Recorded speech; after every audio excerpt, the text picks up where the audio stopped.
Welcome to The Explainer. Today we're jumping straight into the absolute ultimate Premier League debate, Sir Alex Ferguson versus Pep Guardiola. Now, their overall legacies are totally inarguable, right?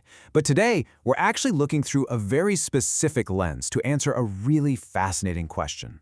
Did Guardiola's impact on English football actually surpass Ferguson's? Let's get right into it. So who actually changed English football more? I mean, it's a massive question. When you think about the sheer volume of trophies and those iconic, unforgettable moments, it's honestly kind of hard to separate the emotion from the cold, hard facts. To truly answer this, we really need to define exactly what we mean by impact. For our analysis today, we're setting a very strict parameter. We are completely ignoring overall legacy, media presence, and man management. We're focusing purely on tactical influence on the pitch. How did the ball move? Where did the players actually stand? That is our measuring stick for this debate. These two titans dominated completely different eras. They're separated by just 3 years, but they are defined by incredibly distinct approaches to the game. Ferguson absolutely owned the 90s and 2000s, while Guardiola completely defined the 2010s and 2020s. To understand why their styles look so drastically different, despite that really short timeline gap, we've got to unpack their underlying tactical identities. Okay, let's look at Contender 1, Sir Alex Ferguson. If managers are defined by their core strengths, Ferguson was, without a doubt, the Master Adaptor. He wasn't some rigid philosopher. He was literally the ultimate pragmatist. You see, his system wasn't a dogmatic philosophy, but rather a framework built on lightning-fast counterattacks. He relied heavily on a 4-4-2 base, really focusing on those fast, direct wide players to stretch the pitch. And interestingly, he actually delegated a lot of the daily tactical drills to highly skilled assistants, guys like Carlos Queiroz, Rene Meulensteen, and Brian Kidd. Ferguson's own genius was finding that perfect balance to pull the absolute best out of his individuals. And that flexibility? That was his true superpower.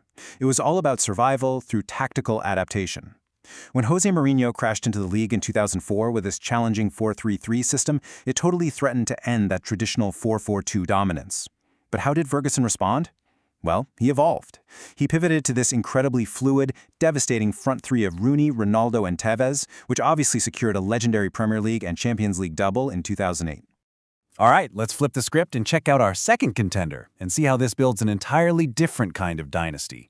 Because if Ferguson was the master adapter, constantly reacting and evolving to the shifts around him, Pep Guardiola is something else entirely. He's a tactical trendsetter.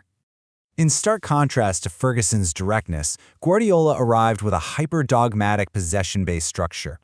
His primary intention? Retaining the ball at almost all costs.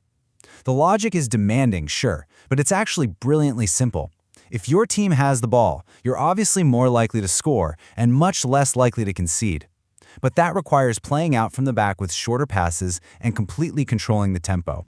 Now, early on, you might remember there was massive skepticism.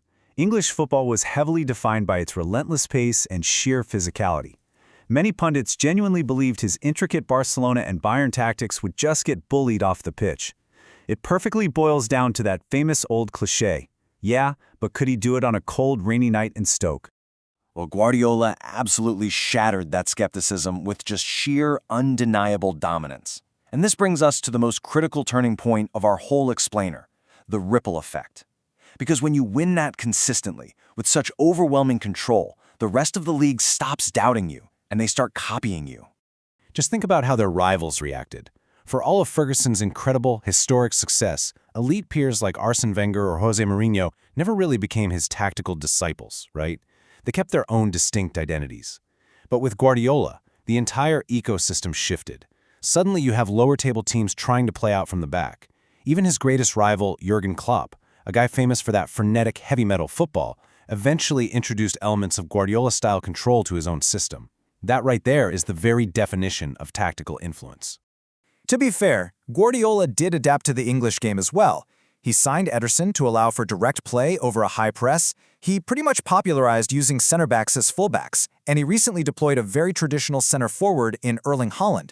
But notice the key difference here. When Ferguson adapted, he was usually reacting to trends set by others. When Guardiola adapts, his adjustments literally become the new tactical trends that everyone else scrambles to follow. So what's the verdict? Look, Ferguson's overall influence as a leader and man manager is monumental. It's perhaps the greatest ever. But if we are judging impact purely as tactical influence on the grass, the blueprint of the modern Premier League clearly stems from Guardiola. He didn't just win in England, he fundamentally rewired how the country actually plays the sport. But I want to leave you with this one final provocative thought to chew on. Pep undeniably changed the tactical landscape forever, but since he likely won't stay for another 16 years, could his influence ever endure a grueling quarter-century test of time? Sir Alex survived 26 volatile years precisely because he could adapt to literally anything thrown his way. It's an absolutely fascinating dynamic between the Master Adaptor and the tactical trendsetter. Thanks so much for tuning into The Explainer, and we'll catch you next time.